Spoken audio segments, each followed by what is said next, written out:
আমরা এই দেশে দীর্ঘদিন পর্যন্ত কোরআনের কথাগুলো নির্ভীক চিত্তে বলতে পারিনি, বরং আমাদের ঘরোয়া কোরআনের মিটিংকেও তারা গোপন বৈঠক বলে, ষড়যন্ত্র বলে আমাদেরকে অ্যারেস্ট করত। সত্য কথা বলার কোনো পরিবেশ এই দেশে ছিল না। তারা এই দেশের সকল মানুষের কণ্ঠ শুধু রোধ করেনি, 3.5 লাখ মসজিদের খতিবদের মিম্বারের কণ্ঠ পর্যন্ত রুদ্ধ করে ফেলেছিল। শুধু সত্যের কথা বলার কারণেই ইমামতি চলে গিয়েছে, খতিবই চলে গিয়েছে, খতিব জেল খেটেছে, এমন পরিসংখ্যানও আমাদের জানা নেই। অসংখ্য খতিব চাকরি হারিয়েছে। আমি নিজেও ছিলাম তাদের একজন। অপরাধ শুধু একটা, নিঃসংকোচে দ্বিধাহীনভাবে সত্যের কথা বলা। যে আল্লাহ আমাদেরকে দীর্ঘদিন পরেই এই উন্মুক্ত পরিবেশ দিলেন, আমরা শুরুতেই তাকে কৃতজ্ঞতা জানাই, শুকরিয়া জানাই, কালিমাতুশ শুকর পড়ছি আলহামদুলিল্লাহ। আল্লাহ তাআলা প্রিয় নবী মুহাম্মদ সাল্লাল্লাহু আলাইহি ওয়াসাল্লামকে অনুসরণ করতে আমাদের সকলকে অর্ডার করেছেন, নির্দেশ দিয়েছেন কোরআন মাজিদের অসংখ্য আয়াতে, এবং তিনি বলেছেন ইউহিব্বুকুমুল্লাহ, যদি নবী মুহাম্মদকে তোমরা অনুসরণ করো আল্লাহ নিজে তোমাদেরকে ভালোবাসবেন। আমরা আল্লাহর ভালোবাসার পাত্র হতে চাই, এজন্যই প্রিয় নবীকে আমরা অনুসরণ করি এবং করতে বলি। তার জীবনটাকে আমাদের আদর্শ বানিয়ে আমরা জীবনের বটম থেকে টপ লেভেল পর্যন্ত, রান্নাঘর থেকে সংসদ ভবন পর্যন্ত, ব্যক্তি জীবন থেকে আন্তর্জাতিক বলয় পর্যন্ত সব জায়গায় নবী মুহাম্মদের আদর্শ প্রতিস্থাপনের কথা বলি বলেই আমাদের উপর জুলমের স্টিমরোলার চালানো হয়। আমরা যদি রাসূলুল্লাহ সাল্লাল্লাহু আলাইহি ওয়াসাল্লামের জীবনের আংশিক অনুসরণ করতাম, তাহলে আমাদেরকেও তাদের মতো ফুলের মালাই দেয়া হতো। শুধু টুপি এবং দাড়ির সুন্নাহ পালন করলে সালাম পাওয়া যায়, কিন্তু জিহাদের সুন্নাহর কথা বললে জঙ্গির মামলা নিয়ে জেলখানায় যাওয়া লাগে। অথচ আমার রাসূল সাল্লাল্লাহু আলাইহি ওয়াসাল্লাম টুপি এবং দাড়ির সুন্নাহ যেমন পালন করেছেন, 27টি যুদ্ধে তিনি তলোয়ার হাতে নিয়ে যুদ্ধের মাঠে ঝাঁপিয়ে পড়ে বলেছেন আনান নবিয়্যুল কাযিব আনা ইবনু আব্দুল মুত্তালিব। প্রিয় নবী মুহাম্মদ সাল্লাল্লাহু আলাইহি ওয়াসাল্লাম যেহেতু আমাদের আদর্শ, এজন্য তাকে আমরা শুধু টুপি এবং দাড়িতে অনুসরণ করি না, তাকে মসজিদে ঢোকার সময় ডান পা দিয়ে শুধু অনুসরণ করি না, তাকে আমরা সংসদে বসে রাষ্ট্র পরিচালনার জায়গাতে অনুসরণ করতে চাই। আর যখনই আমরা বলি প্রিয় নবীর সুন্নাহ জীবনের সব জায়গায় লাগবে, রাষ্ট্র যারা চালায় তখন তাদের বুকে কাঁপুনি তৈরি হয়, কারণ তারা জানে নবীর আদর্শ যদি রাষ্ট্রে পরিচালিত হয়, রাষ্ট্রে গিয়ে স্থাপিত হয়, নবীর আদর্শ যদি দেশে প্রতিস্থাপিত হয়, তাহলে সুদী ব্যাংক থাকবে না, সিনেমা হল চলবে না, মদের ব্যবসা করা যাবে না, নর্তকে নিয়ে মদের বারে যারা মদ পান করে লাফাবে 80 বেত্রাঘাত করে পিঠের চামড়া তুলে দেয়া হবে। দেশের টাকা চুরি করে বিদেশে যারা বাড়ি বানাবে তাদের হাত কেটে দেয়া হবে। তারা জানে ইসলামকে যারা পূর্ণাঙ্গ জীবন অনুসরণ করে তারা রাসূলের আদর্শ মানার কারণেই কোনো জায়গায় কোনো অন্যায় সহ্য করে না। রাসূলুল্লাহ সাল্লাল্লাহু আলাইহি ওয়াসাল্লামের আদর্শের কথা বলতে যাওয়া খুবই কঠিন একটি কাজ। তবে হ্যাঁ, যদি সেটা সুবিধা মতো বলা হয়, মুস্কি হাসি দেয়া সুন্নাত, খাবার গ্রহণ করার পরে মিষ্টি খাওয়া সুন্নাহ, 5 ওয়াক্ত নামাজের ওযুর সময় মেসওয়াক করা সুন্নাহ, পাগড়ি মাথায় দেয়া সুন্নাহ, টুপি মাথায় দেয়া সুন্নাহ।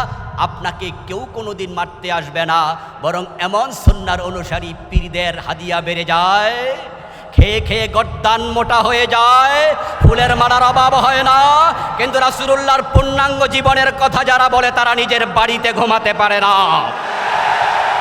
দীর্ঘ 15টি বছর এমন কিছু মানুষ আল্লাহর এই জমিন বাংলাদেশে বাড়ি ছাড়া ঘর ছাড়া ছিল, যে মানুষগুলো দোকানে বাকি খেয়ে টাকা দেয়নি, এমন অভিযোগ কেউ কোনোদিন করেনি। এমন কিছু আল্লাহর ভালো বান্দা ঘর ছাড়া ছিল, বাড়ি ছাড়া ছিল, মামলার আসামি হয়ে জেলে রাত দিন কাটিয়েছে।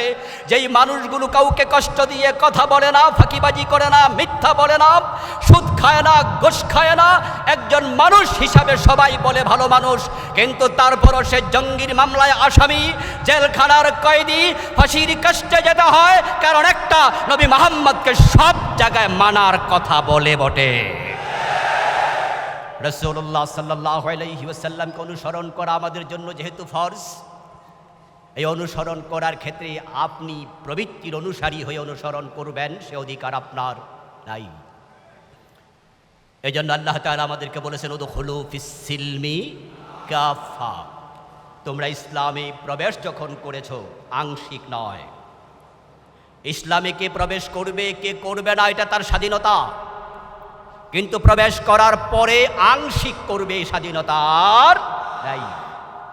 কোরআন মাজিদ আল্লাহ তাআলা বলেছেন ফামান শাআ ফালিউমিন ওয়া মান শাআ ফালিয়াকফুর, তোমাদের যাদের মনে চায় তারা ঈমান আনো, তোমার যদি মনে না চায় তুমি কুফরি করো। লা ইকরাহা ফিদ্দীন, তোমাকে জবরদস্তি করে মুমিন বানানো হবে না, ইসলামে জবরদস্তি নাই। প্রিয় নবী মুহাম্মদ সাল্লাল্লাহু আলাইহি ওয়াসাল্লামকে আল্লাহ বলেন ফাযাক্কির ফাইন্নামা আনতা মুযাক্কির লাস্তা আলাইহিম বিমুসাইতির। হে নবী, আপনি নির্দেশনা দিন, নসিহা করুন, সত্যের কথা প্রচার করুন। বাল্লিগ মা উনজিলা ইলাইকা মির রাব্বিক, আপনার রবের পক্ষ থেকে যা এসেছে তা তাবলীগ করুন, কিন্তু আপনি জবরদস্তি করবেন না। লাস্তা আলাইহিম বিমুসাইতির, আপনাকে জোর করার জন্য আমি পাঠাই নাই, আপনি প্রচার করুন। কিন্তু যখন ইসলামে কেউ ঢুকে যাবে তখন সে চুরি করলে হাত কেটে দেওয়া হবে, মদ পান করলে 80 বেত লাগানো হবে, জেনা করলে বিবাহিত হলে সঙ্গে ছাড় করা হবে, আল্লাহর আইন মেনে চলতে তাকে বাধ্য করা হবে। যেই এলাকায় ইসলাম প্রতিষ্ঠিত হবে, আল্লাযীনা ইম্মাক্কান্নাহুম ফিল আরদি ইয়াকামুস সালাহ ওয়া আতাউয যাকাহ ওয়া আমারু বিল মা'রুফ ওয়া নাহাউ আনিল মুনকার। সূরাতুল হাজে আল্লাহ বলেন ইসলাম প্রতিষ্ঠিত হয়েছে সে এলাকার রাষ্ট্রপ্রধানকে 4টি কাজ করতেই হবে। 1 নাম্বার, নামাজ আইন করে কায়েম করবে।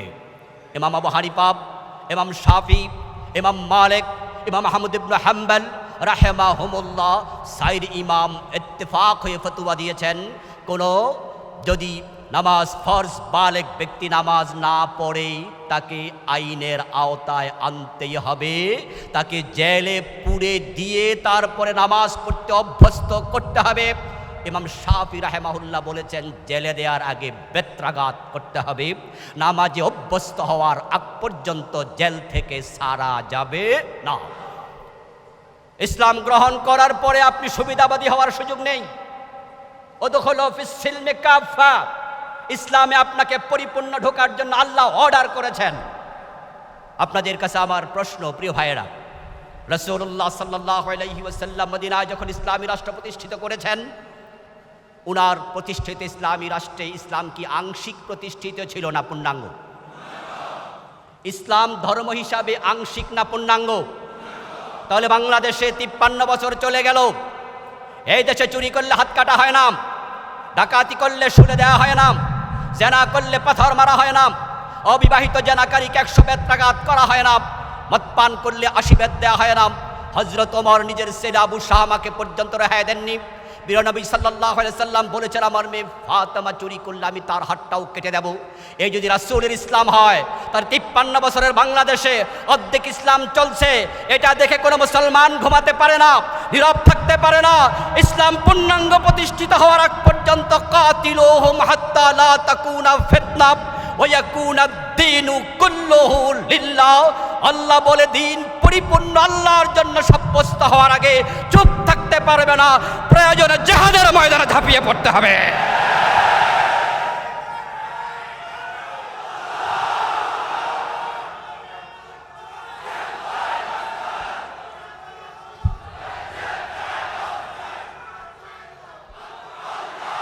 আমার প্রিয় ভাইয়েরা, ইসলাম পরাজিত হতে আসেনি, ইসলাম এক বিজয়ী আদর্শের নাম।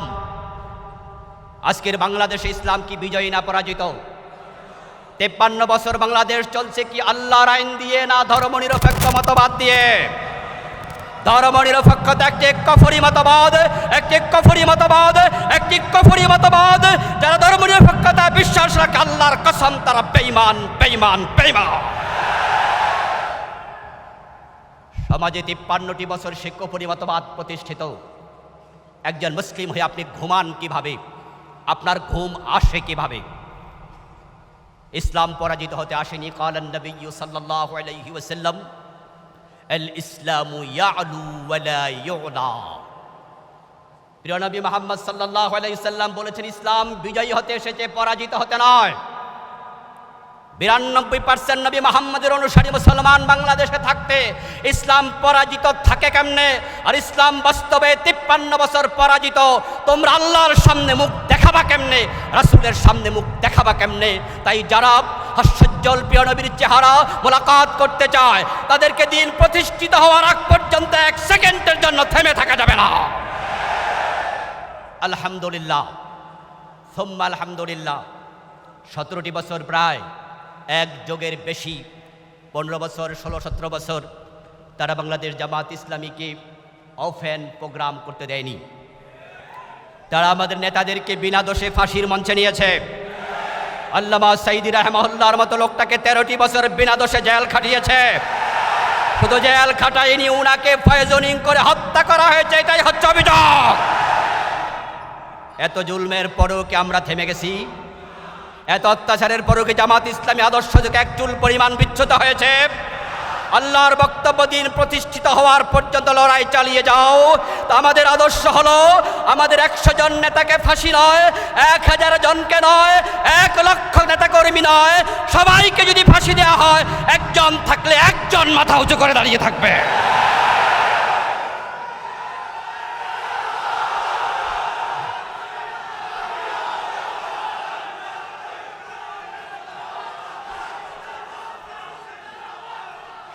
প্রিয় দিনী ভাইরা, রাসূলুল্লাহ সাল্লাল্লাহু আলাইহি ওয়াসাল্লাম উনি আমাদেরকে বাস্তব জীবনে দেখিয়ে গিয়েছেন। মদিনা নামক রাষ্ট্রে উনি কি শাসিত ছিলেন না শাসক ছিলেন? পরাজিত অবস্থায় ছিলেন না বিজয়ী ছিলেন? মক্কার লোকেরা ওনাকে অফার করেছিল, মুহাম্মদ তুমি তো আমাদের আত্মীয়, আমাদের ভাতিজা, কিছুদিন তুমি আমাদের ধর্ম মানো, কিছুদিন তোমার ধর্ম আমরা মানি। আল্লাহর হাবিব দেখলেন, যদি আমি 1 মাস তাদেরটা মানি, ওই 1 মাস কি আমি বিজয়ী না পরাজিত? 1 মাস আমি যখন আমারটা চালাবো, তারা আমাকে মানবে, তখন আমি 1 মাস বিজয়ী। কিন্তু পরের মাস যখন আসবে, বাই রোটেশন, ওই মাস তো আমি পরাজিত। আর আল্লাহ তো কোনো নবীকে পরাজিত হতে পাঠান নাই। যে 1 মাস তিনি থাকবেন না নেতৃত্বে, সে 1 মাস নেতা থাকবে আবু জাহেল। এজন্য প্রিয় নবীজি চুপ ছিলেন, কোনো জবাব দেননি। আল্লাহ তাআলা আরশে আজিম থেকে লৌহে মাহফুজ থেকে জবাব দিয়েছেন, লাকুম দীনুকুম, না তোমাদেরটা আমি মানি না, তোমাদের ধর্ম তোমরা মানতে থাকো, এর সাথে আমার কোনো সম্পর্ক, আমারটা আমার আলাদা। আল্লাহর হাবিবকে আল্লাহ নেতৃত্বের আসনে বসিয়েছেন, শুধু রাসূল মুহাম্মদকে নয়, অতীতের কোন নবীকে আল্লাহ তাআলা পরাজিত হতে পাঠাননি। কোন শাসকের অধীনে থেকে ইসলাম প্রচার করতে পাঠাননি। আল্লাহর বক্তব্য, জাআলনাহুম আইম্মাতান ইয়াহদুনা বিআমরিনা ওয়া আওহাইনা ইলাইহিম। আল্লাহ বলছেন, আমি তাদের প্রতি ওহী নাজিল করেছি। ওয়া জাআলনাহুম আইম্মাহ, আমি আল্লাহ সব নেতাকে, সব নবীকে নেতা বানিয়েছি। আইম্মা শব্দটি ইমাম শব্দের বহুবচন। ইমাম শব্দের অর্থ কি? আল্লাহ বলছেন, ওয়া জাআলনাহুম আইম্মাহ, আমি নবীদেরকে নেতা বানিয়েছি।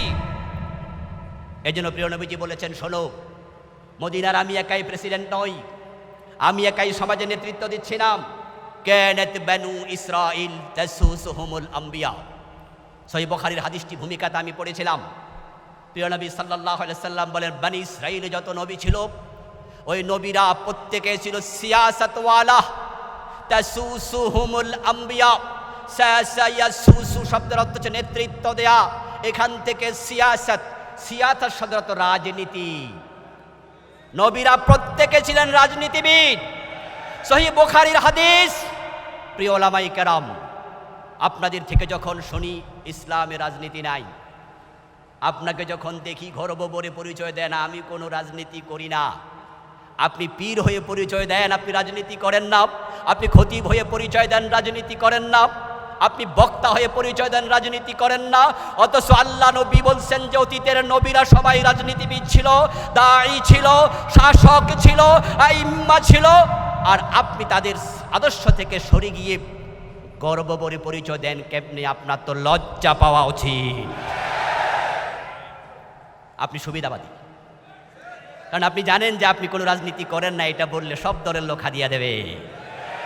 এবং যে আলেমরা, যে খতিবরা, যে বক্তারা, তাদের সাথে আমরা চলি। আমি বিনয়ের সাথে বলছি, জাস্ট আপনাকে একটু বুঝার জন্য, বুঝ দেওয়ার জন্য, অথবা আমার থেকে আপনি একটু শুনুন, বুঝ না নিলে কিছু করার নেই, শুধু শুনতে তো পারেন প্রিয় ভাই। আপনি যখন বলবেন আমি কোনো দল করি না, তখন আপনার নামে বাংলাদেশে মামলা হওয়ার কোনো সম্ভাবনা। আমরা দেখতাম এই 5ই আগস্টের বিপ্লবের আগে, গত বছর, তার আগের বছর, একজন বাংলাদেশের খুব জজবাওয়ালা বক্তা, উনি তার বিভিন্ন মাহফিলে রাজনৈতিক ওয়াজ করতেন, খুব শক্ত কথা বলতেন, কিন্তু আবার শেষ দিকে বলে দিতেন আমি কোনো রাজনীতি করি না, তবে রাজনীতি শিখাই।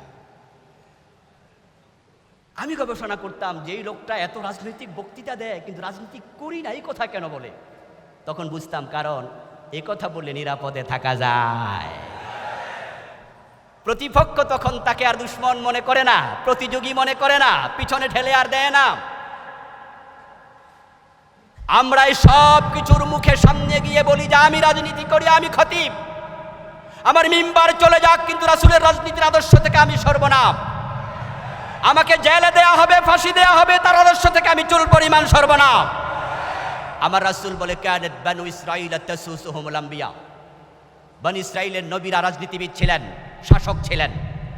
কুল্লামা হালাকা নবিয়্যুন খালাফাহু নবী, যখনই একজন নবী মরে যেতেন, ইন্তেকাল করতেন, আল্লাহ তার জায়গায় আরেকজনকে দায়িত্ব দিতেন।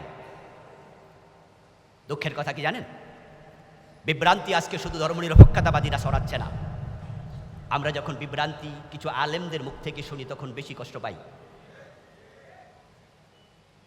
আলেম হয়ে বলছে রাষ্ট্রে ইসলাম কায়েম করতে হবে, এটি কি আদৌ জরুরি? আশ্চর্য হবেন, গতকাল আমার হোয়াটসঅ্যাপে একজন ভাই ভয়েস মেসেজ পাঠালেন, কুষ্টিয়া ইউনিভার্সিটির বর্তমান রানিং ছাত্র। ওস্তাদ, আমি কিছু প্রশ্নের উত্তর জানতে চাই। তার বয়স শুনে আমি বললাম যে ওকে, তুমি কি প্রশ্ন জানতে চাও আমাকে বয়সে জানাও, আমি জবাব দেবো ইনশাআল্লাহ, যদি আমার জানা থাকে। সে ঠিক এই প্রশ্নটাই করলো যে আমরা তো কোনো কোনো আলেমের মুখ থেকে শুনি ইসলামের রাষ্ট্র কায়েম করা আদৌ কি আবশ্যক? আর যদি চোর ধরে হাত কাটা, ডাকাত ধরে শুলে চড়ানো না হয়, তাহলে তো দায়ী হবে যারা দেশ চালায় তারা, এতে আমাদের দায় কি? তো আমরা এত ঝুঁকি নিতে যাব কেন? আমি আশ্চর্য হলাম, ইসলামী রাষ্ট্র কায়েম করা ফরজ, এই প্রশ্ন আলেম কিভাবে করে, জাহেল করতে পারে? কারণ রাসূলুল্লাহ সাল্লাল্লাহু আলাইহি সাল্লাম নিজে একটি ইসলামী রাষ্ট্র প্রতিষ্ঠিত করে 10 বছর নিজে দেশ চালাইয়া চোখে আঙ্গুল দিয়া জাতিকে দেখাইয়া গেছে। আবু বকর, ওমর, ওসমান, আলী রাদিয়াল্লাহু তাআলা আনহুম 30টা বছর আল খিলাফাতু আলা মিনহাজিন নবুওয়া, রাসূলকে অনুসরণ করে টপ টু বটম পুরা ইসলামী রাষ্ট্র চালাইছে 30 বছর। আর তুমি প্রশ্ন করছো ইসলামী রাষ্ট্র কায়েম করা কি আদৌ জরুরি? তাহলে তোমার আদর্শ নবী মুহাম্মদ থাকলো কেমনে? যারা নবী মুহাম্মদকে আদর্শ মনে করে রাসূলের মতো ইসলামী রাষ্ট্র প্রতিষ্ঠার জন্য তারা ঝাঁপিয়ে পড়বে। যারা সাহাবায়ে কেরামকে তাদের অনুসরণীয়, অনুকরণীয় মনে করে, মা আনা আলাইহি ওয়াসহাবি, রাসূল এবং সাহাবাদের পথে থাকলে জান্নাত পাওয়া যায়, এই হাদিস যারা মানে তারা তো সাহাবায়ে কেরামের মতো, ওমরের মতো রাষ্ট্র প্রতিষ্ঠার জন্য পাগল পারা হয়ে যাওয়ার কথা। আল্লাহ কোরআনে বলেছেন আকিমুদ্দিন ওয়ালা তাতাফাররাকু ফি, আপনি দিন কায়েম করুন, তোমরা দিন কায়েম করো, এ ব্যাপারে বিচ্ছিন্ন হইও না। আচ্ছা, দিন কায়েম করো, আচ্ছা দিন বলতে কাকে বোঝায়? ইসলাম ছাড়া আর কোনো দিন আছে? ইন্নাদ দীনা ইনদাল্লাহিল, দিন তো শুধু আল্লাহর কাছে একটাই, সেটার নাম। তাহলে আন আকিমুদ্দিন, দিন শব্দের জায়গায় আবার ইসলামকে রিপ্লেস করুন, অর্থ দাঁড়াবে আন আকিমুল ইসলাম। অন্য আয়াতে আল্লাহ বলছেন ওয়ামাই ইয়াবতাগি গায়রাল ইসলামি দীনান ফালান ইউকবালা মিনহু, ইসলামকে বাদ দিয়ে যদি কেউ ভিন্ন দিন তালাশ করে সেটা নেওয়া হবে না, গ্রহণযোগ্য হবে না। তাহলে ইসলাম একমাত্র দিন যদি হয়, আল্লাহ বলে দিন ইসলাম কায়েম করো। আবার আপনি বলবেন যে এটা কি ফরজ? তো আল্লাহ বললে কি হয়, নফল হয়? আজীব তো, আল্লাহ বলছে ইসলাম কায়েম করো। রাসূলুল্লাহ সাল্লাল্লাহু আলাইহি সাল্লাম মক্কায় 13টি বছর চাইলেন, দিন কায়েম করার কোনো পরিবেশ ছিল না, কারণ মক্কার সংসদ ভবন দারুন নাদওয়াতে কোরআন নিয়ে ঢুকতে আবু জেহেলরা অনুমতি বরং তারা নিজেরা সিদ্ধান্ত নিয়েছিল, লা তাসমাউ লিহাদাল কুরআনি ওয়ালগাউ ফীহি লাআল্লাকুম তাগলিবুন। কোরআন তো মক্কায় সংবিধান হয়ে আসবেই না, দারুন নাদওয়ায় ঢুকবেই না, বরং তোমরা যেখানে কোরআন তেলাওয়াত হয় শুনতেও যাবে না। লা তাসমাউ লিহাদাল কুরআন, কোরআন শুনতে যেও না। ওয়ালগাউ ফীহি, বরং সেখানে গন্ডগোল লাগায়া দাও। এই আয়াতের সাথে আবু জাহেলদের চরিত্রের সাথে বিগত পতিত স্বৈরাচারের চরিত্রের 100% মিল ছিল। তারা বলেছিল কোরআন শুনতে যেও না, যেখানে কোরআন আলোচনা হবে গন্ডগোল লাগাইয়া দাও। আপনারা বলুন তো, গত 15 বছরে কোরআনের মাহফিলে গন্ডগোল ছিল কিনা? আমরা মাহফিল করতে গেলেই আমরা করতাম ওয়াজ, আর আমাদেরকে ওয়াজের আগে করতো ওয়াশ। ডান পাশে একজন কানে বলতো, হুজুর দেখেন কিন্তু সাবধানে কথা কয়েন। বাম পাশ থেকে আরেকজন বলতো, হুজুর রাজনীতির ওয়াজ করা। আয়োজক বলতো, হুজুর আপনি তো কইয়া চলে যাবেন, আমাদের পিঠের চামড়া থাকবে না। আশ্চর্য, হক কথা বলা যাবে না, ওদের অনুমতি নিতে হবে। ডিসির কাছে যাও, এসপির কাছে যাও, ওসির কাছে যাও, টেওনোর কাছে যাও, নেতার কাছে যাও। যেই পাতি নেতা সূরা ফাতিহা জানে না তাকে সভাপতি বানাতে হবে, না হয় মাহফিল হবে না। হক কথা বলার পরিবেশ বন্ধ করে দিয়েছিল মক্কায়, যেমন আবু জাহেলরা করেছিল। সেই আবু জাহেলকে আল্লাহ তাআলা যেমন বদরের যুদ্ধের দিন লাঞ্ছিত করেছেন, ঠিক আলহামদুলিল্লাহ আল্লাহর কোরআনের বক্তব্য, ইন্নাহু লা ইউফলিহুজ জালিমুন ওয়ালা তাহিনু ওয়ালা তাহজানু ওয়া আনতুমুল আ'লাউনা ইন কুনতুম মুমিনিন। হতাশ হইও না, হীনবল হইও না, তোমরাই বিজয়ী হবে যদি মোমেন হতে পারো। আলহামদুলিল্লাহ 5ই আগস্ট বিজয়ের কিঞ্চিত আমরা দেখেছি। ইমানদাররা যখন রাস্তায় আছে, চূড়ান্ত বিজয় আমাদেরই হবে ইনশাআল্লাহ।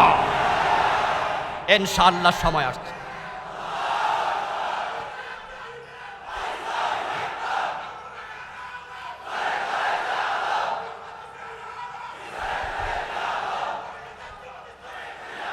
আমার প্রিয় ভাইয়েরা, যে সুযোগ আল্লাহ করে দিয়েছেন, আল্লাহর দেয়া সুযোগ কাজে লাগানো দরকার আছে না নাই?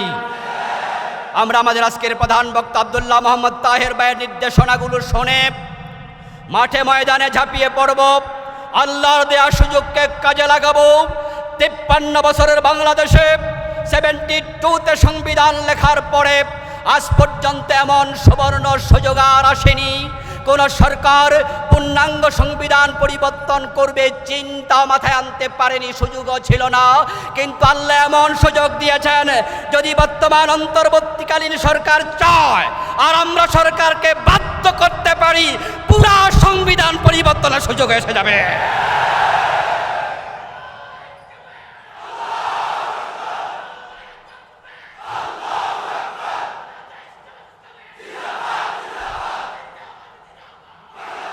আমার ভাইয়ের, আল্লাহ সুযোগ দিয়েছেন। গণভোটে যদি জাতি রাজি হয়ে যায়, তাহলে জাতি যদি রাজি হয়, সরাসরি আল্লাহর কোরআনকে সংবিধান ঘোষণা করা যাবে। সে পরিবেশে আমরা যেতে পারবো কিনা জানি না, কিন্তু সুযোগ এসে গেছে। সুযোগ কাজে লাগাতে হবে। আন্তর্জাতিক বিশ্বকে মেসেজ দিতে হবে। আমাদের নেতারা ইতিমধ্যে দিয়েছেন। আমাদের আব্দুল্লাহ মোহাম্মদ তাহের ভাই, ডাক্তার শফিকুর রহমান আমাদের আমিরে জামাত, দুজনের বিভিন্ন সাক্ষাৎকার মিডিয়ায় দেখেছেন। আলহামদুলিল্লাহ, আলহামদুলিল্লাহ, আলহামদুলিল্লাহ, আমরা এমন একজন আমির পেয়েছি, এমন কয়েকজন নায়েবে আমির দায়িত্বশীল পেয়েছি, যাদের ভূমিকার কারণে এই দেশে জামাত ইসলামী 100 বছর এগিয়ে গেছে। হিন্দু, বৌদ্ধ, ইহুদি, খ্রিস্টান, মুসলিম, অমুসলিম সবার অন্তরে জামাতের প্রতি একটা আশার জাগরণ হয়েছে। সেজন্য প্রয়োজন আমাদের যথাযথ ভূমিকা পালন করা। আলেমদের ঐক্যবদ্ধ হওয়া লাগবে। আমি আমার কথার শেষ দিকে চলে আসলাম। তাহের ভাইয়ের কাছে মাফ চাচ্ছি, উনার সামনে এত কথা বলে বেয়াদবি হয়ে যাচ্ছে কিনা। আমার প্রিয় ভাইয়েরা, আবার নেতারা বলছে বলিয়েন কিছু, এজন্য একটু বললাম আর কি, সাহস করে। আলেমদের ইখতিলাফ ভুলে যেতে হবে। কেয়ামি ইখতিলাফ করা যাবে না। জোরে আমিন, আস্তে আমিন নিয়ে আর ইখতিলাফ করা যাবে না। উঁচু টুপি লম্বা টুপি নিয়ে ইখতিলাফ করা যাবে না। আমিন জোরে বলো, আস্তে বলো। হাদিসে আছে বলে যাও, হাত নাভির উপরে বাঁধো, নাভির নিচে বাঁধো। হাদিসে আছে বলে যাও। সবার দলিল যেহেতু কোরআন এবং সুন্নাহ, সুতরাং ইসলাম কায়েমের ব্যাপারে সব আলেম ঐক্যবদ্ধ হওয়া লাগবেই, হওয়া লাগবেই, হওয়া লাগবে। আলেমরা এক হয়ে গেলে জালেমরা লেজ তুলে পালিয়ে যাবে। শাহজালালের বাংলায় জালেমদের ঠাঁই নাই, শাহজালালের বাংলায় স্বৈরাচারের ঠাঁই নাই।